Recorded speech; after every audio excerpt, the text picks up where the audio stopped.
Salve, salve família! Bem-vindos a mais um Flow, tô começando aqui. Tô na casa do Vilela hoje. Muito obrigado por me receber. Literalmente na casa, né? Literalmente na casa. Não só no estúdio, como na casa. Mas eu vou te falar, tava falando pra eles aqui, que toda vez que eu venho aqui tá mais legal. Porque eu lembro a primeira vez que eu vim aqui, isso aqui tá tudo fudido, Tudo meu irmão. Tá tudo apagado, tava tudo... Não tinha aquela salinha ali, não tinha uma porrada de coisa aqui. Não tinha camarim, não tinha cozinha, não tinha nada. Depois eu fui vindo outras vezes, foi ficando cada vez mais legal. E agora tá legal pra caralho. Devagar cara. e sempre aqui, cara. Bom. É devagar, é pra você que vem de vez em quando, parece que é rápido. Pra gente, é devagar pra caramba. Tá. Reforma é muito devagar. E intenso também, né, cara? Intenso. Esse é o problema. As reformas demoram porque a gente grava quase todo dia, à tarde e noite, tarde e noite, tarde e noite. A vantagem é que tu tá em casa, dá uma facilidade. Tu desce nesse elevador aqui. O elevador, tipo, você assistiu Ruptura? Tô ligado. É a mesma coisa. Tô lá com meu filho, tô brincando, tô de boa assistindo o filme, desceu daqui, daquele negócio, vira trabalho. E aí eu esqueço da minha vida pessoal aqui. Sabe quando eu sento na mesa, cara, os meus problemas se apagam pra valer. Pra mim ligado? Durante muito tempo, quando eu tava aqui, eu esquecia do mundo mesmo. Às vezes eu lembro porque a Fabi ou alguém fica me fazendo um sinal lá fora e aí eu sei que deu alguma merda, assim. Aí, putz, eu volto pra realidade. Entendi. Mas tu usa esse elevador pra valer ou não usa? Uso. É mesmo? Pra eu subir e descer é por ele. Por que tu não sobe a escada, cara? Porque pra diferenciar, pra convidado, né? Convidado vem por uma entrada, eu venho por outra. Ah, tá. Tu é a Xuxa. Eu sou a Xuxa. Entendi. Eu até falei pra colocar um pouco de fumaça quando eu entrar, umas luzes assim. Tocar uma musiquinha, né? Um alô de cristal, ia ser maneiro.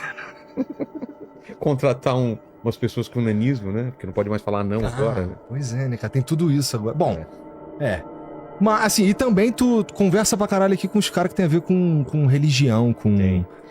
São assuntos que eu gosto bastante. Religião, ciências.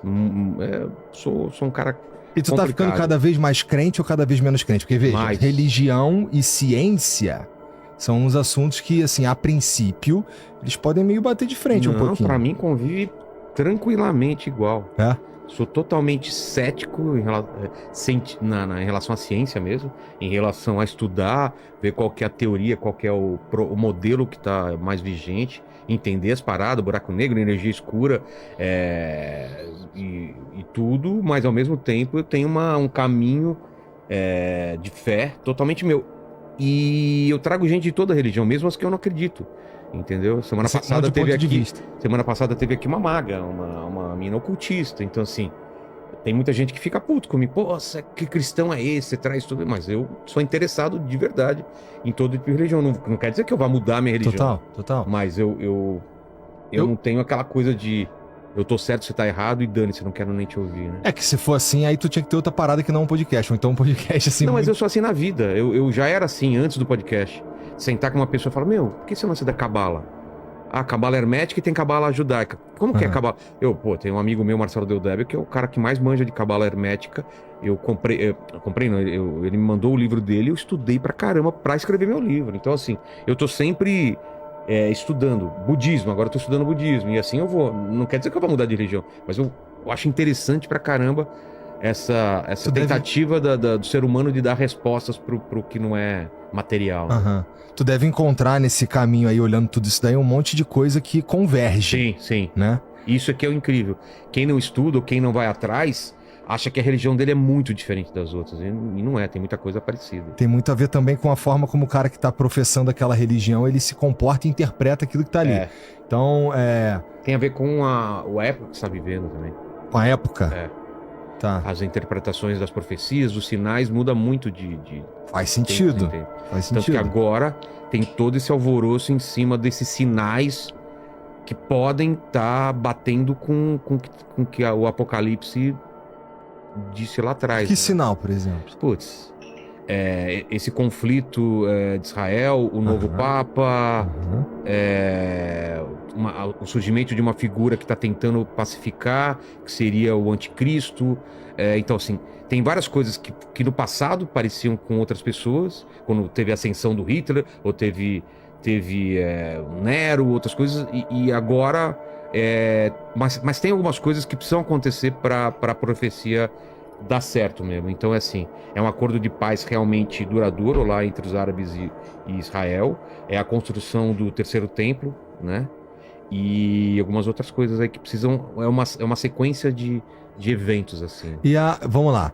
Se a gente estiver vivendo mesmo... Os últimos tempos. Os últimos tempos. O pessoal fala que a gente tá vivendo a época das dores, as dores do parto. Porque na Bíblia ele fala, né? Que antes de nascer, tem as dores do parto. Então a gente estaria nessas dores, assim. Isso te tranquiliza ou isso te deixa mais... Cara, te deixa nervoso ou te deixa puto? As duas coisas. Me tranquiliza... Mas porque eu tenho filho me deixa nervoso, porque eu não sei como vai ser pra ele. Mas como cristão me deixa tranquilo, cara. Me deixa tranquilo. É mesmo? Porque eu me acertei, tô de boa, assim, na minha fé, no que eu acredito. Mas me deixa complicado, me deixa preocupado, porque pode ter mais doenças, vai aumentar a desigualdade, vai ter mais guerra, vai ter uma pancada de coisas que é o que a gente tá vendo aí, né? E tu troca ideia com os caras que estudam essa parada. Pô. De várias vertentes. E que falam dessa parada com uma certa propriedade de estudioso, né? Sim. Então, pô, tem o Daniel Lopes, tem o Lamartine. Tem o Jean Val Elam. Esse cara aí, na minha opinião, dos caras que eu conversei, que assim, não sei nem se dá pra chamar de religião, né?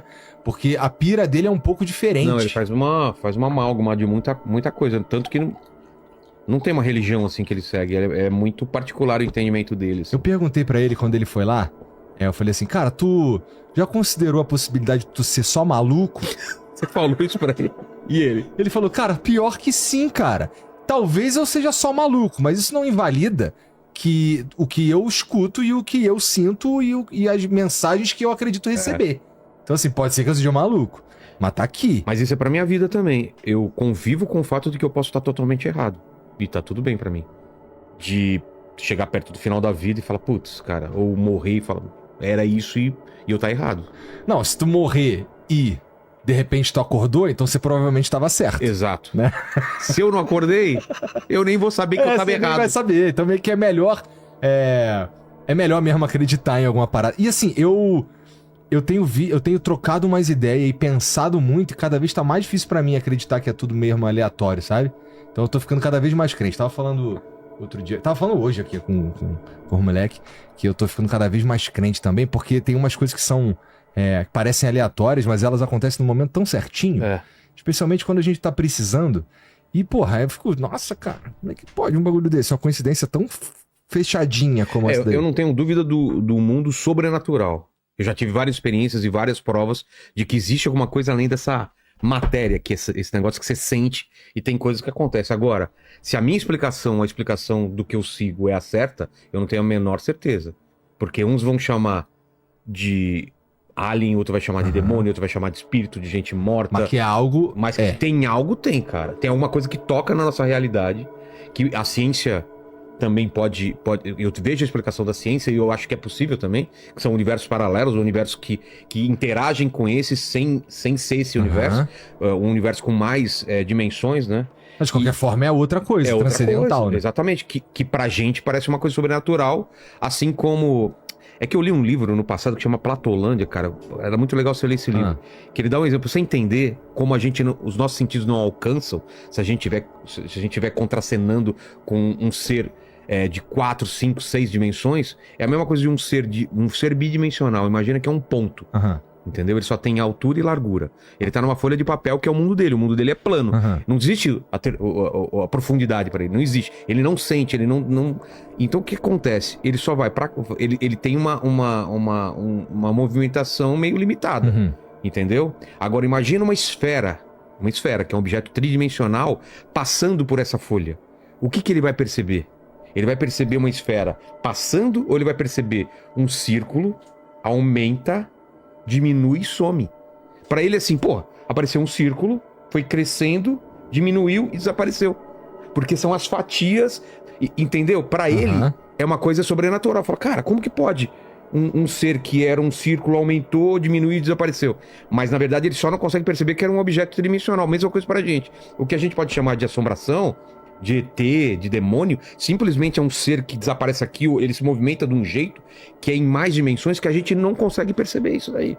Então assim, a ciência também tem uma explicação para isso. Assim como tem pra déjà vu, tem pra o que o pessoal chama de vidas passadas, que você pode carregar no seu DNA algumas coisas dos seus antepassados. Então, assim, eu estudo tudo, cara. Agora, eu escolho acreditar em algumas coisas e não quer dizer que eu não quero ouvir um cara falando de outra parada. Eu falo, cara, faz sentido isso, cara. Quando tu teve essas experiências sobrenaturais aí, tu sentiu medo? Tu sentiu... Eu sempre sinto medo. Sempre? Significa que teve um monte, tem até hoje essas paradas? Tem, porra. Cara, será Não que eu tem, não tô cara. sabendo ver, cara? É. Você nunca acordou assim e falou, se eu abrir o olho eu vou ver alguma coisa? De ter uma presença, alguma coisa no teu quarto, você fala, cara, que coisa ruim. Ah, isso sim. Então, Mas eu olho e não tem nada. então, porque você... Eu também, eu peço pra não ter nada. Ah, é? Não, eu peço pra ter. É? É. Então você vai acabar vendo, cara. Sabe por quê? Porque eu acho que o momento que eu tiver certeza... Porque assim, eu tenho um... É que eu já vi, né? E eu não curti, cara. É? O que tu viu? Eu tinha uma escola de artes, né? Que chamava Fábrica de Quadrinhos, na Porra, Vilela, 9 de vai julho. me falar isso agora mesmo? Dia 12 de maio de 2025. Você já conhece toda a história, né? Tinha uma escola de artes que era 9 de julho e antes era no Pacaembu. Na casa do Pacaembu tinha uma coisa muito estranha. Que tinha umas coisas estranhas que aconteciam naquela casa. Tudo bem, casa velha e tal. Os caras acreditam que fica algumas coisas lá. Aí tinha uma coluna de mau cheiro, cara. Um dia. Num lugar específico, digamos que seria aqui, assim. Tá, se passar aí tu vai sentir um fedor. Tá. 1 metro, assim, só naquele lugar. Se passava por lá, não tinha não sei o quê. E eram 3 andares. Você ia pro andar de cima exatamente como se essa coluna fosse da primeiro andar até o terceiro. Era a mesma coluna, só naquele lugar de mau cheiro. E aí tinha um amigo meu, que era espírita, que falou, aí ele explicou que era tudo isso. Mas era uma coisa muito estranha. Aí na outra Isso casa, por si só já é muito já estranho. é bizarro. Aí na outra casa, que era 9 de julho, que era uma casa muito mais antiga, hoje demoliram e fizeram um prédio na casa bem antigaça, bonitona e tal. Às vezes a gente virava a noite lá, porque tinha um estúdio no fundo, e a gente virava trabalhando. E eu era um dos últimos sempre a ir embora. E aí tava eu e esse cara, que era mais ligado a essas paradas. E eu falei, porra, seus filhos estão em cima. Eu escutei criança brincando, cantando e tal, no andar de cima, que era o dormitório, onde a gente dormia quando virava a noite lá. Aí ele falou, você tá escutando também, né? Falou, não, meus filhos não vieram. Eu falei, cara, vamos embora agora. Nossa, assustador, claramente, cara, criança brincando e não sei o quê. E no andar de cima, e não era alguma coisa. Falou, não, eles moram aqui, é do bem e tal. E eu não esperei pra saber se era do bem. Mas eu volto e meia. E tem história mais assim, arrepiante, assim, que aconteceu comigo. Eu falei com o Sacani já sobre isso, o que poderia ser. Tô indo... No meu primeiro casamento, lua de mel, sem grana nenhuma, peguei o meu Brava, um carrinho, fiz uma loucura de ir até a Terra do Fogo, você tá ligado? Essa parte eu sei. Terra do Fogo cara, é lá na pontinha perto, o Ushuaia é a cidade mais ao sul que existe no planeta, pertinho da Antártida. Beleza. Quando você vai atravessar do continente pra ilha, tem que pegar uma balsa, peguei a balsa e já tava tarde. E eu falei, putz, vou chegar na cidade de manhãzinho, vou rodar a noite inteira e por mim tudo bem. Só que ninguém faz isso, né? A galera vai ficando no hotel. Então, fui pegando umas montanhas à noite, só eu no carro, e pra mim tudo bem. E a Terra do Fogo é conhecida por Terra do Fogo, porque os caras, quando iam passar pelo Estreito do Magalhães, que é um lugar super complicado de se passar, muita gente perdia o navio lá, via ao longe os nativos fazendo fogueiras enormes, imensas, porque é muito frio lá e eles se aqueciam. Então por isso que é Terra do Fogo. E eu vi uma fogueira muito ao longe também. Eu tava aqui, subi na montanha, e ao longe eu calculei uns 10 quilômetros, mais ou menos, tinha uma fogueira, que eu falei, deve ser muito grande, uma bola de fogo, uma fogueira, alguma coisa, e beleza. E eu subindo e virava e não sei o que, e a fogueira no mesmo ponto, assim. E eu, tudo escuro, mas eu fazendo o cálculo, falei, essa fogueira já devia ter ficado pra trás. Mas tudo bem, de repente eu tô fazendo uma volta e voltando pro mesmo lugar e ela tá lá. Só que, cara, é muito tempo, cara. Tô falando de horas aquela fogueira, aquele fogo me seguindo, cara. E aí começou a me dar um cagaço. A minha primeira mulher lá, a Helena, tava dormindo. E eu falei, acordo, não acordo, e o que eu faço? Parar é pior, se esse fogo vem pra perto e não sei o quê. E ele mantendo a mesma distância, cara. Meio que flutuando, assim, ao longe, assim. E eu subi a montanha, desci e ela, cara, mantendo igual o carro. Cara, até hoje eu não sei que porra era aquela. E de repente sumiu. Caralho. E eu falei, eu não... Sabe aquela que eu tenho que dirigir, eu vou chegar em algum lugar, alguma casa, e lá é deserto. Não chegava em casa, em hotel, em cidade, em nada, aquela porra.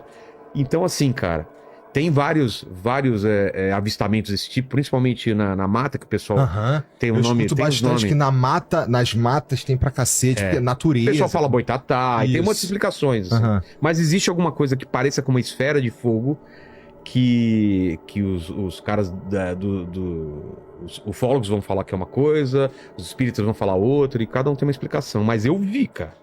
Então, Só que quanto mais passa o tempo, mais eu falo, será que eu vi mesmo? Mas eu vi, cara. Só que vai passando um tempo e você fala, cara, é tão absurdo. Hoje em dia, quando eu penso, é muito louco.